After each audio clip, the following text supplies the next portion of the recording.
Alhamdulillah dalam kesempatan kali ini kita dapat berjumpa kembali di acara diseminasi budaya positif di sekolah.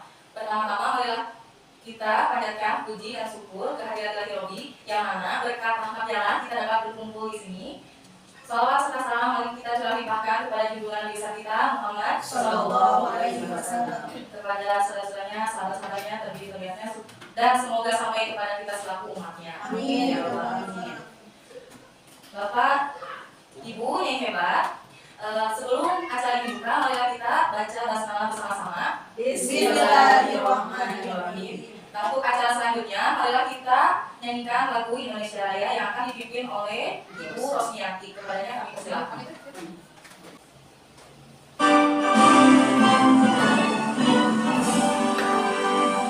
Indonesia, tanah airmu, tanah tumpah darahmu.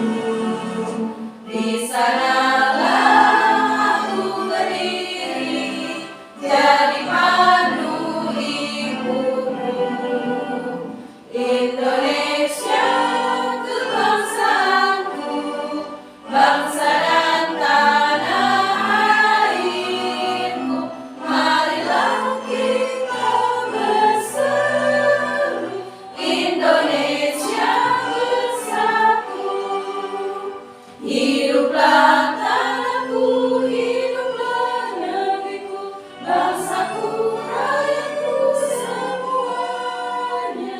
Bangunlah jiwanya, bangunlah badannya untuk Indonesia Raya. Indonesia Raya, merdeka, merdeka, tanahku, negeriku yang kucinta. Indonesia Raya, merdeka, merdeka, hiduplah Indonesia Raya. Hadirin, silakan duduk kembali. Selanjutnya, sambutan dari Ibu Kepala Sekolah, kepadanya kami persilakan.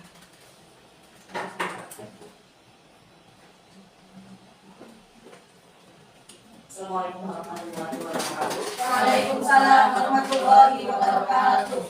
Alhamdulillahirabbil alamin wassalatu wassalamu ala asrofil anbiya'i wal mursalin wa ala alihi washabbihi ajmain amma ba'du. Yang terhormat Dewan Guru SD Al-Furqan. Alhamdulillah, terima kasih juga kepada Ibu Eli yang pada saat ini akan mengadakan pelatihan yaitu diseminasi dengan aksi nyata yaitu budaya positif ya. Alhamdulillah di sekolah SD Al-Furqan ini sudah ada CGP satu orang. Mudah-mudahan tahun berikutnya akan menyusul dengan CGP yang lain. Yuk kita dukung teman kita siapa yang akan maju menjadi CGP berikutnya. Nah, dengan adanya CGP ini insya Allah ini akan menambah kompetensi dan juga wawasan dan juga akan berdampak positif bagi sekolah SD Al-Furqan. Karena apa? Dengan adanya CGP ini otomatis banyak ilmu yang diperoleh oleh Bu Eli ya. Dan nanti CGP berikutnya, nanti mudah-mudahan berikutnya ada Bu Ros, Bu Uji, Bu Dalva dan yang lainnya di antos saya. Ya. Jadi yuk kita dukung siapa yang ketika kita mengadakan suatu acara atau ketika kita sedang tampil kita membutuhkan kolaborasi seperti yang dilakukan oleh Bu Eli. Ini otomatis membutuhkan dukungan dan juga kolaborasi dari teman-teman. Alhamdulillah guru-guru SD kita Al-Furqan sangat mendukung dan sangat menyokong adanya CGP ini. Jadi mudah-mudahan ini adalah motivasi juga buat Bu Eli karena adanya dukungan dari kita semua. Dan ini pun insya Allah akan berdampak positif untuk SD kita Al-Furqan. Setelah kemarin tahun 2022 kita menjadi seorang penggerak dan sekarang ada guru penggerak. Ya kita doakan semoga Bu Eli tetap diberikan kesehatan dan lulus sampai menjadi guru penggerak. Amin. Itu aja yang saya sampaikan. Wabillahi taufiq wal hidayah. Wassalamualaikum warahmatullahi wabarakatuh. Waalaikumsalam warahmatullahi wabarakatuh. Dan maka kita buka ya, yaitu diseminasi aksi nyata program guru penggerak pemahaman dan penerapan budaya positif. Terima kasih kepada Ibu Kepala yang sudah memberikan sambutannya. Nah, untuk mengefektifkan waktu, kita langsung saja ke materi ya. Pemahaman dan penerapan budaya positif yang akan disampaikan oleh Bu Eli. Kita sambut Bu Eli dengan wow kerennya. Wow, keren! Wow, keren, asyik! Bu Eli, persilakan. Baik, terima kasih Ibu MC yang sudah mempersilahkan saya. Dan saya ucapkan terima kasih banyak kepada Kepala yang sudah memberikan sambutannya sekaligus semangat untuk kita semua, dan juga saya ucapkan terima kasih banyak kepada Ibu Nyai hebat ya, luar biasa. Kenapa saya sebutkan Ibu Nyai hebat? Karena memang di komunitas belajar kita bernama hebat. Baik, alhamdulillah pada kesempatan hari ini ya, di siang hari ini mudah-mudahan setelah makan siang tidak ngantuk ya, tapi tambah semangat. Di sini diseminasi budaya positif di sekolah bersama saya Eni Nurdaya SPDI, calon guru muda Angkatan 9 Kabupaten Garut, BPDP Jawa Barat. Baik, untuk melanjutkan acara berikutnya, it's time for ice breaking. Ya, relaksasi ya. Silakan nyanyi hebat untuk berdiri ya. Kita regangkan dulu otot-otot yang tegang. Nah ini, buka tutup ya. Kalau buka berarti kepala tangannya dibuka, kalau tutup ditutup. Ya, siap. 1, 2, 3, buka tutup, bertepuk tangan. Buka tutup, tangan di pinggang, buka tutup, bahu digoyang, ting-tong, buka tutup, bertepuk tangan, digulung-gulung, sambil tertawa, ha-ha, digulung-gulung, sambil menangis, digulung-gulung, sambil teriak, digulung-gulung, teriak hore, hore, digulung-gulung, menjadi patung. 1, 2, 3, 4, 5. Oke, ya, baik, luar biasa. Bagaimana, sudah relax Bapak Ibu? Ibunya hebat? Baik, selanjutnya yang kegiatan berikutnya adalah buka tutup.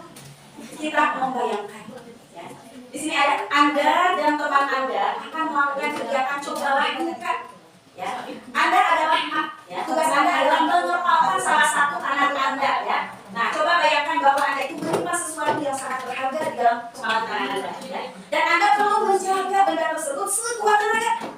Karena begitu pentingnya untuk kehidupan. Nah, tugas di depan Anda mencoba dengan segala cara untuk membuka kepalan tangan Anda ya. Boleh dibujuk, boleh dibujuk, boleh juga dibujuk, boleh dihati, boleh diintimidasi, boleh memarahi, boleh menggoda, boleh menggelitik, bahkan menawari Anda. Nah, Anda bersedia membuka kepala tangan Anda. Baik, coba saya minta siapa yang akan menjadi rekan A? Aku. Ya, silakan maju rekan. Sok rekan A. Ya, Bu berapa? Oke, Bu Ros, Puji, Bu Ayu. Nah, nanti yang ini saya adalah rekan B ya. Ya, jadi rekan A ya. Oke. Aku Bapak Ayu ya, Bu. Ya, itu tidak rekan A. Tidak rekan B. Oke, rekan A. Rekan A. Ya, rekan A semuanya menjadi rekan A. Oke, coba dibuka kepala tangannya. Ini kalau buka. Kita. Oh, ini gini, Bu. Oke, Yesus berharga. Ya, coba Yesus berharga. Asik. Sesuatu yang berharga ini ditutup. Ya, bayangkan Anda itu menyimpan sesuatu yang sangat berharga di kepala tangan Anda. Anda perlu menjaga harta berharga itu sekuat tenaga, karena yang di dalam itu adalah hal yang penting bagi kehidupan Anda. Baik, rekan B silakan maju. Ya, rekan B ini yang akan saling membujuk untuk membuka. Silakan. Apa ya? Silakan rekan B silakan. Silakan. Ya, salah satu jalannya. Silakan rekan B. Oke, siap. Anu ya. Iya, boleh. Jadi rekan kali ini adalah dia punya sesuatu yang berharga, dia itu penting gitu ya. Jadi harus disesuaikan. Tapi rekan B pengen tahu ya, pengen juga gitu. Ya, silakan dalam hitungan 3 dikasih waktu 10 detik apa kalian berhasil membuka. Baik, 1, 2, 3.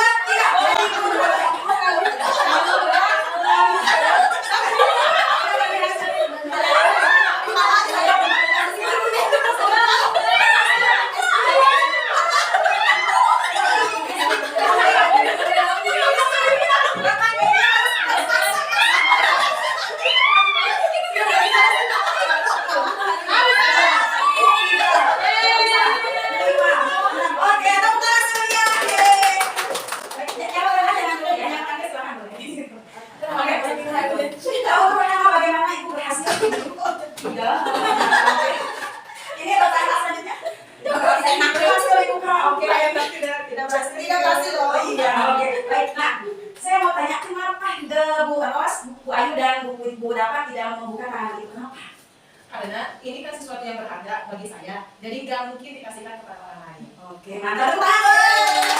Bu, ayo bagaimana? Iya, tadi kan bilang mereka sesuai dengan harga orang mungkin yang berharga dikasihkan dengan Asik.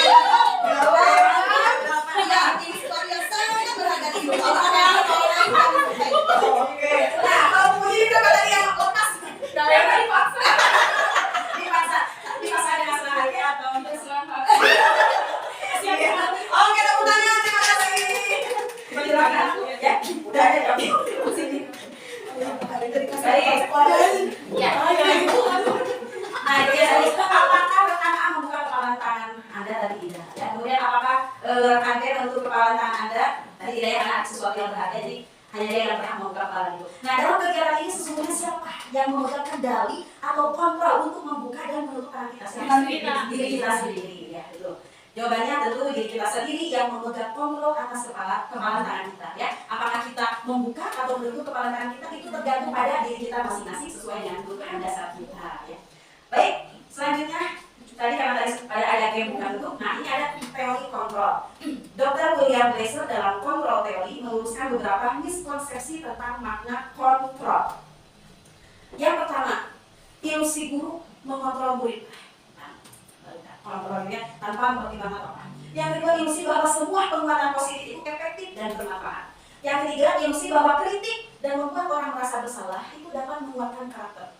Dan yang keempat, ilusi bahwa penguatan positif efektif dan bermanfaat. Nah, dari teori Dr. William Glasser ini merupakan inti dari pemahaman yang salah, ya, tentang kontrol dalam pendidikan. Dapat memiliki dampak negatif pada siswa dan hubungan guru siswa. Jadi mereka menekankan pentingnya pendekatan yang lebih bijaksana. Jadi tidak boleh memaksa, ya, karena mereka manusia yang berakal, punya hati dan perasaan. Menghindari kritik dan merendahkan dan memahami bahwa memaksa bukanlah solusi yang efektif. Selanjutnya, bagaimana seseorang bisa berubah dari paradigma stimulus respon kepada pendekatan teori kontrol? Stephen R. Covey mengatakan bahwa bila kita ingin membuat kemajuan perlahan, sedikit-sedikit ubahlah sikap atau perilaku Anda. Namun bila kita ingin memperbaiki cara-cara utama kita, maka kita perlu mengubah kerangka acuan kita. Ubahlah bagaimana Anda melihat dunia, bagaimana Anda berpikir tentang manusia, dan ubahlah paradigma Anda, skema pemahaman dan penjelasan aspek-aspek tertentu tentang realitas. Nah ini, stimulus respon. Realitas kebutuhan kita itu sama. Menurut teori kontrol, realitasnya kebutuhan kita itu berbeda. Kemudian semua orang melihat hal yang sama, tetapi menurut teori kontrol setiap orang memiliki gambaran berbeda. Kita mencoba mengubah orang agar berpandangan sama dengan kita, tapi teori kontrol kita berusaha memahami dengan pandangan orang lain tentang dirinya. Kemudian perilaku buruk dilihat sebagai suatu kesalahan. Teori kontrol semua perilaku memiliki tujuan. Kemudian orang lain bisa mengontrol saya, tapi menurut teori kontrol hanya Anda yang bisa mengontrol diri Anda. Kemudian saya bisa mengontrol orang lain, Anda tidak bisa mengontrol orang lain. Permasalahan ada pada saat tujuan gagal. Menurut teori kontrol, kolaborasi dan konsensus menciptakan pilihan-pilihan baru. Model berpikir menang atau kalah. Orang mesti berpikir menang, dia kalah, ya. Tapi menurut teori kontrol, model berpikir menang harus sama-sama saling menguntungkan. Nah sebelumnya mari kita tanyakan ke diri kita sendiri, ya. Bagaimana kita berperilaku? Mengapa kita melakukan segala sesuatu? Apakah kita melakukan sesuatu karena ada dorongan dari lingkungan atau ada dorongan yang lain? Terkadang kita melakukan sesuatu karena kita menghindari rasa sakit atau ketidaknyamanan. Terkadang kita juga melakukan sesuatu untuk mendapatkan apa yang kita mau. Kemudian, pernahkah Anda melakukan sesuatu untuk mendapat senyuman atau pujian dari orang lain, atau untuk mendapat hadiah, atau untuk mendapatkan uang? Apalagi kira-kira alasan orang melakukan sesuatu. Nah, dari kontrol tadi, ya, bahwa kita yang memegang kendali, di sana muncul disiplin positif. Menurut pemikiran Ki Hajar Dewantara sejalan dengan pandangan Diane Boswell dalam bukunya Restructuring School Disiplin 2001, Diane menyatakan bahwa arti kata disiplin itu berasal dari bahasa Latin disiplina yang artinya belajar. Kata disiplin juga berasal dari kata yang sama dengan disciple atau murid atau pengikut. Nah, untuk menjadi seorang murid atau pengikut, seseorang harus paham betul alasan mengapa mereka mengikuti suatu aliran tertentu, sehingga motivasi yang terbangun adalah motivasi intrinsik, ya, dari dalam motivasinya, dan bukan eksplisit, ya, bukan karena dari luar. Nah, Diane juga menyatakan bahwa arti asli dari kata disiplin juga berkonotasi dengan disiplin dari diri murid Socrates dan Plato. Disiplin jadi dapat membuat seseorang menggali potensinya menuju kepada sebuah tujuan, sesuatu yang dihargai dan bermakna. Dengan kata lain, disiplin jadi mempelajari bagaimana cara kita mengontrol diri dan bagaimana menguasai diri untuk memilih tindakan yang mengacu pada nilai-nilai yang kita hargai. Nah, dengan kata lain, seseorang yang memiliki disiplin diri berarti mereka bisa bertanggung jawab terhadap apa yang dilakukannya karena mereka mendasarkan tindakan mereka pada nilai-nilai kebajikan yang besar. Nah, kita, ya, sebagai pendidik tujuan kita adalah menciptakan anak-anak yang memiliki disiplin diri. sehingga mereka bisa berperilaku dengan mengacu pada nilai-nilai kebajikan universal dan memiliki motivasi intrinsik bukan ekstrinsik. Jadi ketika anak melakukan disiplin positif, itu memang anak sadar menyadari dalamnya. Jagalah menjaga kebersihan karena memang dia sadar punya motivasi dalam diri. Memang kewajiban saya harus menjaga kebersihan. Bukan karena hampir di sini itu berarti Nah selanjutnya, beberapa institusi ya atau organisasi pendidikan yang telah memiliki nilai-nilai kebajikan yang diyakini dan disepakati bersama, salah satunya adalah nilai kebajikan yang ingin dicapai oleh anak Indonesia yang kita kenal dengan profil pelajar Pancasila. Baik, coba ibu-ibu yang hebat, ditanyakan sama-sama profil pelajar Pancasilanya. 1, 2, 3. Pelajar Pancasila beriman dan bertakwa pada Tuhan Yang Esa dan berakhlak mulia, berkebinekaan global, gotong royong mandiri, kreatif dan bernalar kritis. Yang mantap kasihnya. Baiklah nilai kebijakan yang kita kenal bersama. Nah, teori motivasi, hukuman dan penghargaan restitusi. Sebagai seorang pendidik ya, kita perlu hadir di suatu pelatihan seperti sekarang diseminasi. Motivasi apa yang mendasari tindakan tersebut? Apakah Anda semua hadir karena tidak ingin ditegur oleh pihak panitia, ya, atau pengawas Anda atau kepala sekolah Anda dan mendapatkan surat teguran? Nah itu namanya menghindari ketidaknyamanan dan hukuman. Ataukah Anda ini ingin dilihat dan dipuji oleh lingkungan Anda? Rajin, ibu mau naik biarkan rajin. Atau karena mendapatkan penghargaan ya dari kepala sekolah berprestasi. Nah ini mendapatkan imbalan atau penghargaan dari orang lain. Kemudian ataukah Anda ingin menjadi pembelajar sepanjang hayat, menjadi orang yang berusaha dan bertanggung jawab serta menghargai diri Anda sendiri sebagai teladan bagi murid Anda ya, guru Anda serta lingkungan Anda, karena Anda percaya tindakan Anda sebagai pemimpin pembelajaran akan jadi panutan oleh lingkungan Anda. Nah, dari ketiga ini, menghindari ketidaknyamanan dan hukuman, mendapatkan imbalan atau penghargaan dari orang lain, kemudian menghargai nilai-nilai kebajikan diri sendiri, manakah motivasi yang paling kuat mendasari Bapak Ibu semua, ibu yang hebat? Adakah suatu proses perubahan motivasi dari dua motivasi? Yang mana kira-kira yang hebat? Yang satu, nomor 2, apa nomor 3? Nomor 3.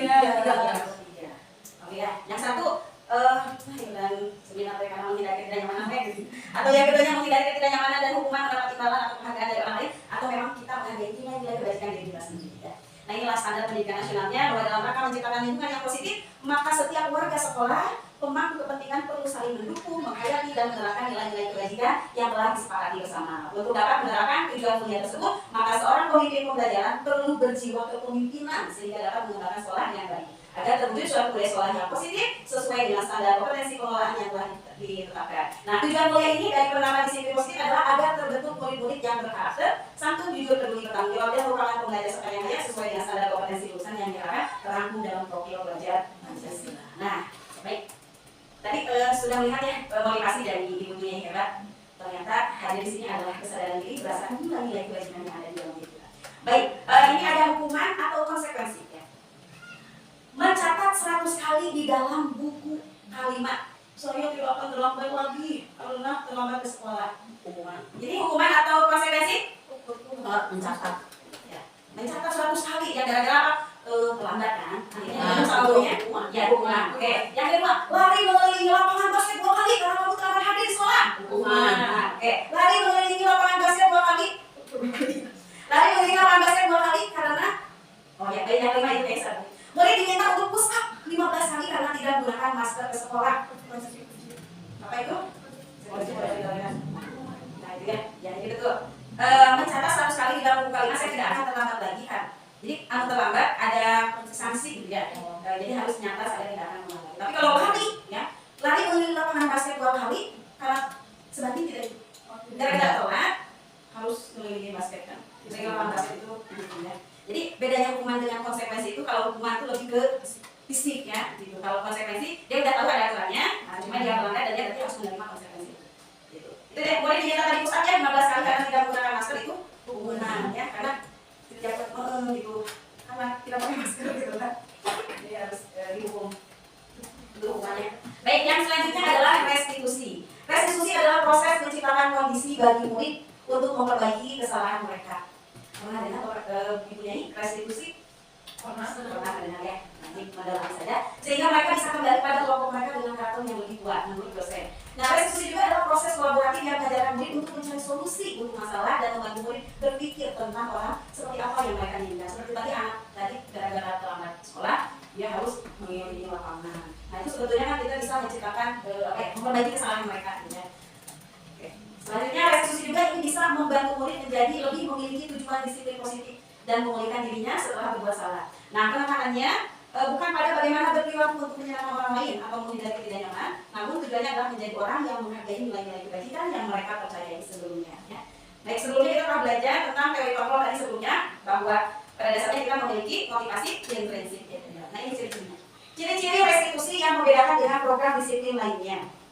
Restitusi bukan untuk menebus kesalahan, namun untuk belajar dari kesalahan. Jadi, kesalahan-kesalahan anak tadi tentang disiplin, ya, tentang disiplin positif, nah itu bukan untuk menebus kesalahan, tapi untuk gimana caranya anak itu bisa belajar dari kesalahan. Kemudian restitusi memperbaiki hubungan. Restitusi itu adalah tawaran, jadi bukan paksaan. Kemudian restitusi menuntut untuk melihat ke dalam diri. Restitusi mencari kebutuhan dasar yang mendasari tindakan. Restitusi diri adalah cara yang paling baik. Restitusi fokus pada karakter bukan tindakan, dan restitusi mengembangkan serta restitusi fokus pada solusi, dan restitusi mengembalikan murid yang berbuat salah pada kelompoknya. Jadi bagaimana kesalahan-kesalahan anak itu anak bisa menyadari. Nah, selanjutnya dari restitusi itu, dari kesalahan anak, bahwa anak digiring ke dalam keyakinan kelas. Ya. Keyakinan itu nilai-nilai kebajikan universal yang disepakati secara tersirat dan tersurat, lepas dari latar belakang suku, negara, bahasa maupun agamanya. Kalau di kita itu kan ada keyakinan kelas ya, di kelas kita ini misalkan seperti apa Bu? Menjaga Kebersihan kelas, tentang saling sayang pada teman. Nah itu harus betul-betul diyakini oleh anak gitu ya, bahwa atau gini analoginya, kita memakai orang pakai motor pasti pakai apa? Nah, gunanya helm untuk apa? Untuk keselamatan, melindungi diri. Bukan karena takut polisi gitu ya. Tapi karena dia punya keyakinan mau jalannya dekat pun, ya kalau punya keyakinan, nah helm untuk keselamatan. Jadi walaupun dekat jalannya dia akan menggunakan helm. Nah itu keyakinan. Bagaimana cara menjalankan keyakinan itu ya di kelas? Nah, kepada anak-anak harus dibuatkan sebuah keyakinan kelas lebih mendalam lagi. Nah, misalkan gini contohnya, kembalikan barang ke tempatnya. Berarti keyakinan kelasnya ini bertujuan untuk apa? Mengembalikan barang ke tempatnya. Kerapihan. Dilarang mengganggu orang lain. Keyakinan kelas apa? Saling menghargai, gitu ya. Kemudian hadir di sekolah 15 menit sebelum pembelajaran dimulai. Disiplin. Dilarang melakukan kekerasan. Sayang teman. Ya. Kemudian dilarang menggunakan narkoba. Menyayangi diri. Perhatian atau menunggu giliran. Ada yang anti. Ya. Dilarang rokok. Menyayangi diri, kesehatan. Ya. Gunakan masker. Kesehatan. Ya. Menyayangi diri. Berjalan di kelas dan koridor. Selamat berjalan di kelas dan koridor. Jadi kalau di jalan itu ya pasti harus di trotoar yang betul apa keselamatan. Nah, ternyata dari teori kontrol, kemudian disiplin positif dan keyakinan kelas ini, kita sebagai manusia membutuhkan 5 kebutuhan dasar manusia. Apa saja? 1, kebutuhan bertahan hidup. Ya. Butuh apa kita? Makan, ya sandang pangan papan. Kemudian kasih sayang dan rasa diterima, ya, kebutuhan untuk diterima. Anak-anak kita itu butuh kasih sayang dari dunia. Kemudian penguasaan kebutuhan, pengakuan atas kemampuan. Dipuji hebat dan kamu kita. Kemudian kebebasan, kebutuhan akan pilihan. Jadi sebetulnya anak itu bisa memilih. Nah, guru tidak perlu untuk memaksa ya, tapi diberikan tawaran. Kamu mau ngerjain soal yang 10 atau soal yang 5? Kamu mau ngebersihin halaman atau ngebersihin kelas? Nah, dikasih pilihan saja. Jadi kamu bersihin kelas, gitu. Nah, kayaknya lebih bijak berikan pilihan. Ya. Kemudian kesenangan, kebutuhan untuk merasa senang. Jadi anak tidak diberikan rasa senang di kelas. Nah, ini yang ada contoh. Ini anak berkata, Ibu guru bilang aku tidak boleh bersenandung sewaktu mengerjakan tugas karena kelas harus tenang, tidak ada suara, kan gak seru jadinya. Jadi si anak itu ketika belajar gak boleh nyanyi gitu ya. Nah ini berarti anak itu membutuhkan apa? Bersenang. Tadi anaknya lagi nulis supaya ada kan yang menyanyi, yang bersenandung. Nah itu sebetulnya si anak ini sedang membutuhkan kebutuhan manusianya adalah kesenangan, rasa kesenangan. Kemudian yang kedua, ibu guru tidak punya paku hari ini padahal aku pakai jadi rambut baru gitu. Nah berarti si anak ini membutuhkan rasa sayang dan diterima. Atau anak ada yang bilang aku bosan, masa belajar cuma gitu aja dengan ibu guru aja. Nah berarti itu artinya anak punya kebutuhan apa? Kebebasan, pengen bebas ya. Yang cari cara yang lain. Atau ada anak yang berkata aku sebel, gambarku tidak rapi, malah ibu guru menunjukin teman-temanku di depan kelas. Nah itu apa? Berarti kebutuhan penguasaan. Lanjut, naik posisi kontrol ya. Kayaknya ini repetikannya hidung ya. 5 posisi kontrol. Yang pertama, nah posisi kontrol penghukum. Ya. Posisi kontrol penghukum itu biasa ciri-cirinya ada suara tinggi, bahasa tubuhnya matanya berotot, jalannya menunduk-nunduk dan menghabis. Misalnya terlambat lagi, pasti terlambat lagi, selalu datang terlambat. Kapan bisa datang tepat waktu? Nah ini berarti posisi kontrol dulu ada sebagai penghukum. Nanti hasil yang didapat kepada murid apa dampaknya? Kemungkinan murid nanti akan marah dan mendendam atau bersifat bersifat agresif. Jadi yang hajakeun sudah dihubung itu dengan perkataan yang nada lebih kasar, mungkin ketika balik ke kelas dia bisa jadi aja jadi ngaruyut atau tapi jadi tambah nyolek-nyolek buku gitu dan sebagainya. Nah kemudian posisi nomor berikutnya adalah pembuat merasa bersalah. Nah pada posisi ini biasanya guru akan bersuara lebih lembut. Pembuat rasa bersalah itu akan menggunakan keheningan yang membuat orang lain merasa tidak nyaman, bersalah atau rendah diri. Kata-kata yang keluar dengan lembut akan seperti ini. Ibu sangat kecewa sekali dengan kamu. Lain kali Bapak harus memberitahu kamu ya. Nah, gitu ya. Jadi nadanya itu lebih apa ya? Lebih lembut gitu. Nah nanti yang dihasilkan pada muridnya apa? Murid akan merasa bersalah. Si Bapak jadi sedih. Bu guru jadi sedih ya. Jadi akan merasa menjadi orang yang gagal karena kan tidak sanggup membahagiakan orang lain. Jadi kalau kita posisi dulunya adalah sebagai pembuat rasa bersalah. Kemudian yang ketiga, posisinya menjadi teman. Nah, teman itu biasanya ada suara itu ramah, akrab, bercanda, bahasa tubuhnya merapat pada murid, mata dan senyum jenaka ya. Contohnya, adik mah yola, bagaimana sih kamu? Kemarin kamu udah janji ke bapak kan? Kenapa gambar lagi? Nah, sambil tertawain gitu ya. Ya sudahlah, tidak apa-apa, dulu sana gitu ya. Nanti Pak Guru bantu kamu gitu. Sambil senyum-senyum padahal kita yang jadi gitu kan. Nah, apa dan atau misalnya kata lain, ayo bantulah demi bapak ya, ayo ingat tidak bantuan bapak selama ini. Ya sudah, lain kali tidak apa-apa nanti bantu biasa. Nah, hasil yang didapat kalau posisi kontrol kita sebagai teman ya, maka murid akan merasa senang dan akrab dengan guru. Kemudian yang keempat, posisi kontrol menjadi pemantau ya. Memantau berarti mengawasi pemantau. Nah, dari suaranya itu datang, bahasa tubuh yang normal, contohnya, adik, tahukah kamu jam berapa kita mulai? Tahu Pak, kamu terlambat 15 menit. Ya, sambil ngomong. Kamu sudah mengerti konsekuensinya yang harus dilakukan. Jadi si bapak ini memantau karena peraturannya tetap menjalankan, misalnya pemantau. Nah, hasil yang didapatkan oleh murid apa? Murid memahami konsekuensi yang harus dijalankan karena telah melanggar salah satu peraturan. Kamu tahu peraturannya? Nah, itu pemantau. Selanjutnya yang terakhir adalah manajer. Nah, posisi terakhir adalah manajer adalah posisi di mana guru berbuat sesuatu bersama dengan murid, mempersilahkan murid, mempertanggungjawabkan perilakunya, mendukung murid agar dapat menemukan solusi atas permasalahannya sendiri. Manajer itu nada suaranya tulus, bahasa tubuhnya tidak kaku, mendekat ke murid. Nah, tidak perlu meninggikan suara, apalagi menunjuk jari ke murid, berpecah pindah atau bersikap seolah-olah menyesal tanpa sedih sekali akan perbuatan murid ataupun bersandar bolong menerangkan diri seperti itu. Nah, inilah. Ini posisi kontrol guru, 1 pembuku, 2 pembuat orang bersalah, 3 teman, 4 pemantau, 5 manajer. Nah, sampai saat ini Ibu Nyai Hebat sudah di posisi berada di posisi manakah? Pembukukah, pembuat orang merasa bersalah, temankah, pemantau atau manajer?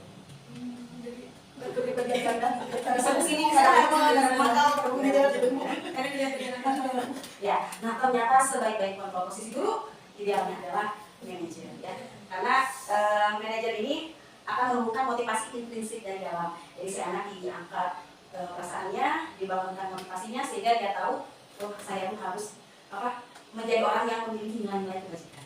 Ya. Kemudian kalau motivasi eksternal, identitas gagal, perilaku kontrol negatif itu ada pada posisi guru pembuku, membuat orang merasa bersalah. Jadi anak itu jadi memiliki identitas negatif. Aku mana? Anak yang cuek gitu ya. Jadi identitasnya itu gagal karena posisi gurunya di sini sebagai pembuku dan membuat orang merasa bersalah. Jadi perilakunya kontrol negatif. Nah kalau identitas berhasil, maka posisi guru ada di teman dan pemantau dan manajer. Jadi ketiga kontrol inilah yang minimal kita harus punya kontrol positif lah ya. Apakah kita jadi teman bagi anak kita, jadi pemantau. Nah, idealnya adalah menjadi manajer. Oke. Nah, di sana ada guru berbuat ya. Kalau guru berbuat, kalau yang teman itu tadi ya membuatkan alasan untuk murid-muridnya menghitung dan mengukur. Nah, kalau manajer itu mengajukan pertanyaan-pertanyaan. Gurunya berkatanya, apa yang kita yakini? Apa kamu meyakini hal tersebut? Kalau kamu meyakini, apakah kamu mau memperbaikinya? Jadi lebih menyadarkan. Baik, nah ini sedikit diskusi. Selanjutnya, setelah kita mengenal ya 5 kontrol posisi guru ya, rasanya tertampar gitu ya. Mudah-mudahan ada nilai dan posisi yang positif ya. Apakah kita jadi teman, atau jadi pemantau, atau jadi manajer. Baik, selanjutnya segitiga restitusi. Segitiga restitusi di sana ada menstabilkan identitas. Jadi ketika ada permasalahan anak, kita bisa melakukan segitiga restitusi. Yang pertama menstabilkan identitas dulu ya. Anak salah, sama kita juga melakukan kesalahan ya. Kemudian ditanya validasi tindakan yang salah, melakukan apa kesalahan anak itu. Kemudian menanyakan keyakinan, mau dilakukan sama anak itu betul apa salah kan? Terus keyakinan apa yang kita percaya di kelas. Nah, setiap orang pasti pernah melakukan kesalahan. Kamu bukan satu-satunya yang pernah melakukan ini.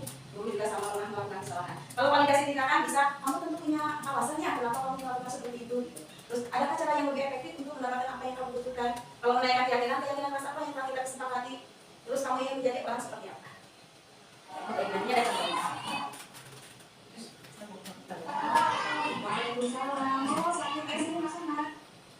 Ini terjadi kasus sakit lagi belajar ya, bermain-main sama teman sekampunya.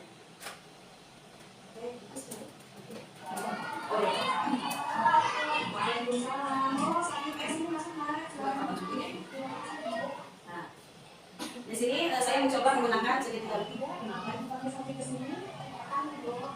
Ya, ibu mengambil sampai ke sini karena ini tadi memperhatikan sakit bermain dengan sehingga tugasnya tidak selesai. Itu kan dulu tidak sakit. Ini maka semua orang pasti pernah melakukan kesalahan termasuk juga juga. Namun setiap tindakan kita pasti ada rasanya. Dan dulu sakit, kenapa saya melakukan itu sehingga tidak melakukan tugas?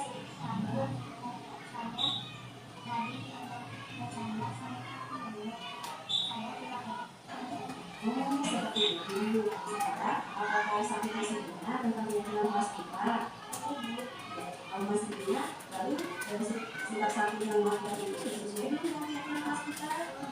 Jadi, keyakinan bahasa apa yang sudah sampai keluar? Ternyata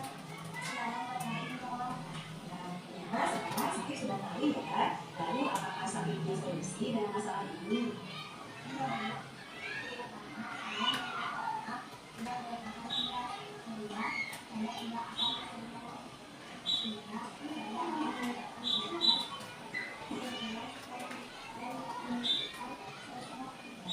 Jadi asosiasi bertanggung jawab sakit dari pada istirahat.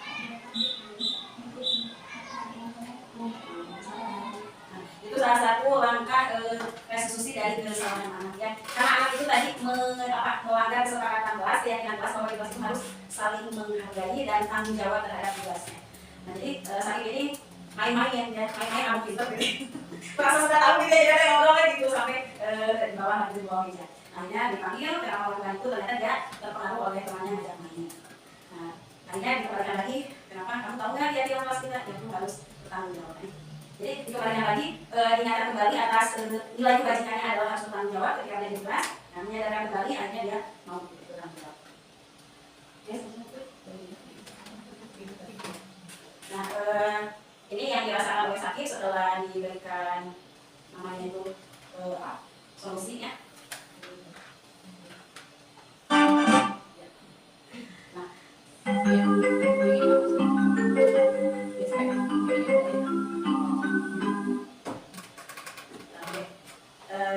Nah ini umpan dari ya, harapan dari murid. Dia akan berprestasi ketika melakukan kesalahan, dia disadarkan bahwa kita harus bertanggung jawab ketika ada kelas. Jadi baru sendiri.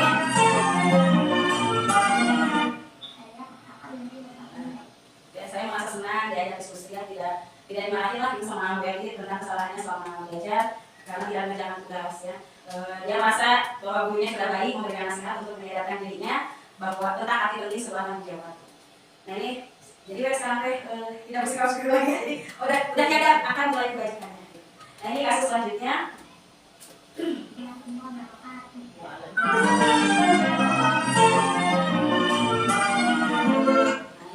Kasus yang kedua, Senin pagi di sekolah selalu diadakan upacara bendera. Nah, selesai upacara, semua murid masuk ke kelas untuk belajar. Namun salah satu murid di kelas 1 bernama Sanu, saat masuk pembelajaran di kelas, dia sering menundukkan kepalanya ke bawah. Hangat, gitu. Ternyata dia sedang makan makanannya yang bawa dari rumah. Ya, padahal keyakinan kelas di kelas itu tidak boleh makan saat belajar, ya harus seperti di kelas. Nah, kemudian saat istirahat, Mas Wali memanggil Sanu.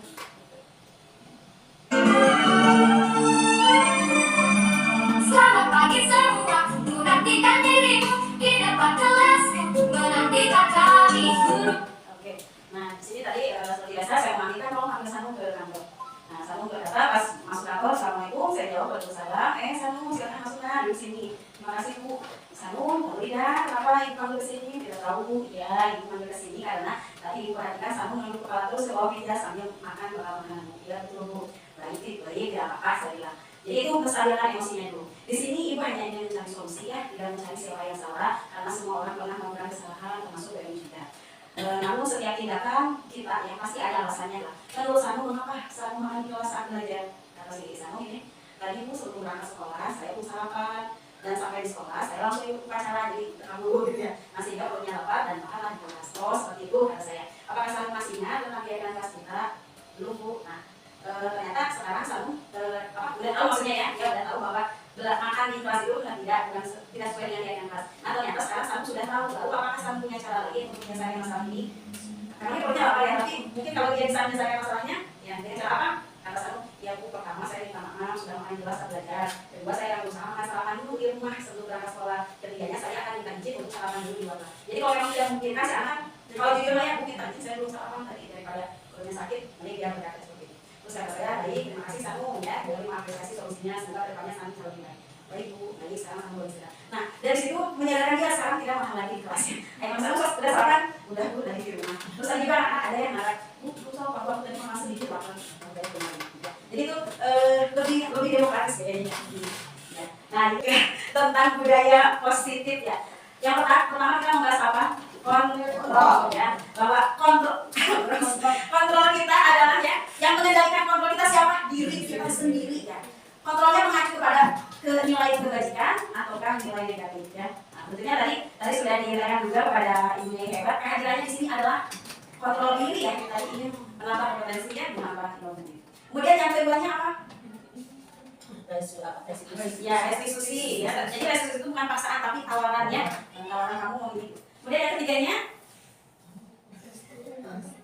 apa? Keyakinan kelas. Ya, jadi harus menambah keyakinan kelas sesuai nilai kebajikan. Kemudian yang keempatnya adalah 5 kebutuhan dasar manusia. Ya. Yang kelimanya yaitu tentang Lima kebutuhan dasar manusia, dan yang terakhir adalah cara penerapan ya ke restitusi. Baik ibu yang hebat, saya punya kertas di depan nilai positif ya yang sudah kita rancang bersama ya di awal tahun pembelajaran, keyakinan kelas apa saja yang sudah kita terapkan di kelas kita kepada anak-anak kita. Baik, ini saya akan jawabkan. Disiplin positif kita di sekolah itu apa saja? Berdoa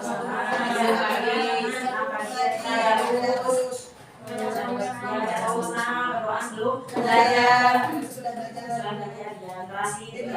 budaya positif. Kalau keyakinan kelasnya atau kesepakatan kelasnya, mengucapkan salam ketika masuk ruangan, terus semua juga ya kalau keluar, mengerjakan tugas tepat waktu.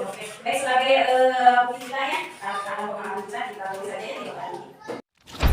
Going crazy, I don't know what I should do. I keep dipping, but you stick to me like glue. Try to listen, but all that keep coming. Try to listen, but all that keep coming. I'm going crazy, I don't know what I should do. I keep dipping, but you stick to me like glue.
Lalu setelah sholat duha kita melaksanakan dua atau tadarus di kelas masing-masing. Yang ketiga baca asmaul husna, alhamdulillah asmaul husna setiap hari ya. Dan yang keempat ada berdoa sebelum dan sudah belajar. Dan yang kelima literasi, budaya literasi ini yang kita biarkan agar anak-anak terbiasa membaca. Dan yang keenam sholat dulu berjamaah. Lalu keyakinan kelasnya juga adalah alhamdulillah mengucapkan salam ketika masuk kelas, ketika bertemu dengan guru. Yang kedua meminta izin saat keluar kelas. Yang ketiga sopan santun kepada guru, meskipun bukan kepada wali kelas dan semua guru ya. Yang ketiga, keempat, saat menyayangi sama teman. Yang kelima, menyimpan benda pada tempatnya. Dan yang keenam, menjaga kebersihan. Mana mobilnya? Wow, keren! Wow, keren! Asyik! Ya, oke, terima kasih Bu Nyai Dafa. Selanjutnya dari Bu Nyai Selasa. Ya, Bu Nyai Selasa. Mangga, jadi ngomong. Mau ibu punya sih. Oke, untuk budaya positif tidak ada yang berbeda dari yang Bu Dafa. Kalau satunya, yang tadi sholat duha yang berbanyak tadarus. Yang ketiga, membaca Asmaul Husna. Yang keempat, sholat tidur berjamaah. Lalu yang kelima, membaca doa sebelum dan sesudah tadi. Yang keenam, menyumbangkan setiap hari. Lalu untuk yang kelasnya, yang pertama mengucapkan salam langsung dan keluar kelas. Nomor 2, tertib pada saat pelajaran. Dan ketiga, meminta izin saat keluar kelas. Keempat, memperhatikan guru. Yang kelima, menjaga lingkungan kelas. Oke, tepuk tangan dong buat Bu Nyai Selasa. Wow, keren, asyik. Oke, selanjutnya kelompok 3 dari Bu Nyai. Bu Nyai Ayu, mangga Bu Nyai Ayu.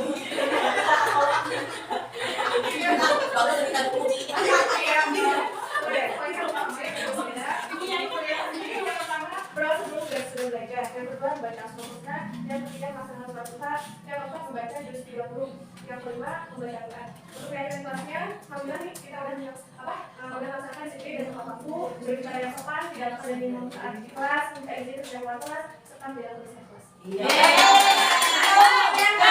Wow, keren, asyik. Oke, selanjutnya Bu Nyai.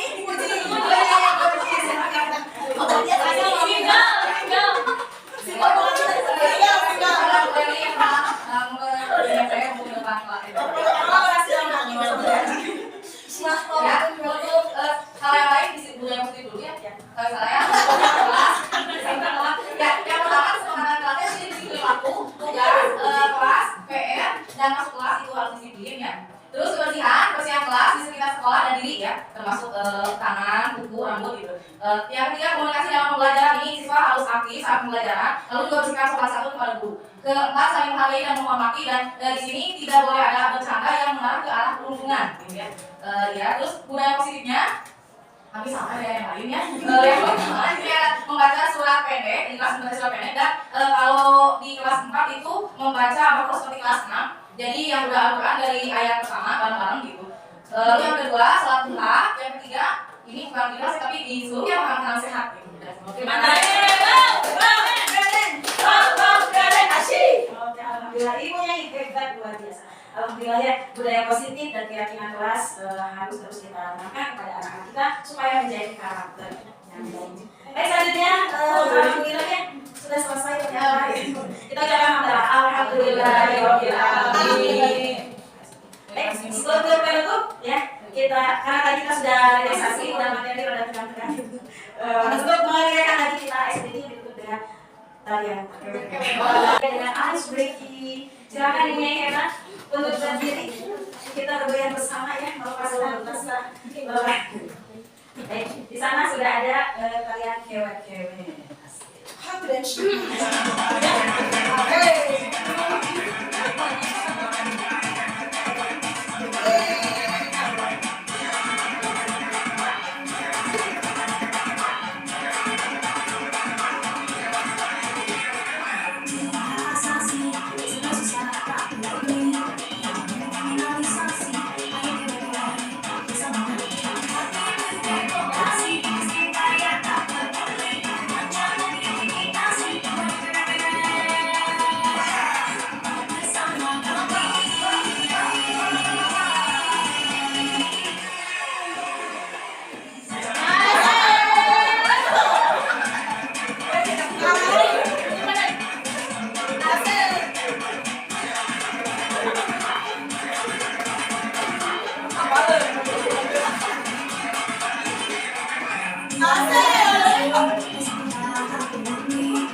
kita sudah sama-sama merealisasi ya,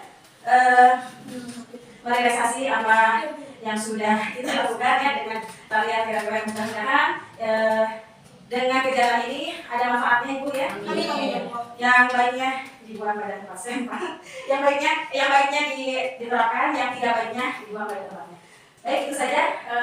Terima kasih. Mohon maaf atas waktunya ya.